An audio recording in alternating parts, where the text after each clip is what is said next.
We're all familiar with the concept of Mesirut Nefesh, which literally means to give up your soul. The term is used when someone dies al Kiddush Hashem. They are given the choice of life or death, and they give up their life for God. But our rabbis explain that the word Mesirut Nefesh has another meaning. The word Nefesh does not always mean soul, it could also mean your will.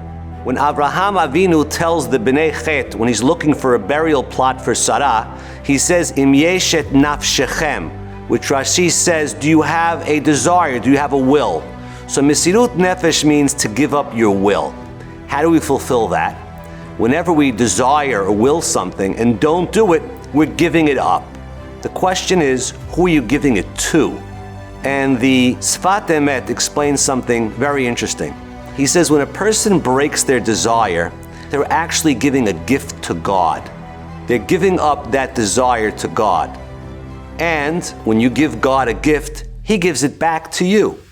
The example he uses is Yosef HaSadik, where the Midrash delineates, for everything that Yosef gave up, God gave him a gift.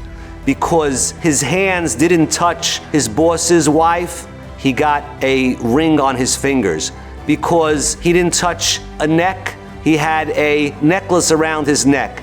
And every gift that Yosef got, his silk clothing, everything came because what he gave up.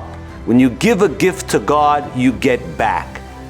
And the ultimate that Yosef HaSadik got is because he didn't look at his boss's wife, he got the blessing of Oleh Ayin, above the Ayin Hara. Eyes cannot affect Yosef in a negative way because Yosef gave the gift to God of not looking, he received the gift back.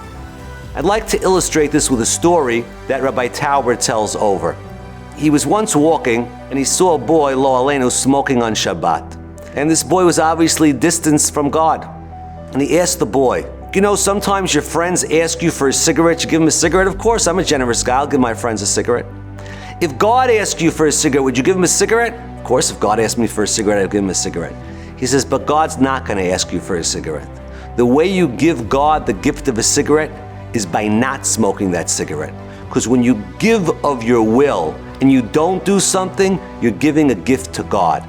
So realize that every time you have a situation where you want to look at something and you're not just doing an act of self-sacrifice. You're actually giving a gift to God. Mesirut Nefesh. You're giving God the gift of the one thing He doesn't have. Your will. Your will's in your control. You're going to give that gift to God. And when you give a gift to God, God reciprocates and gives a gift back to you.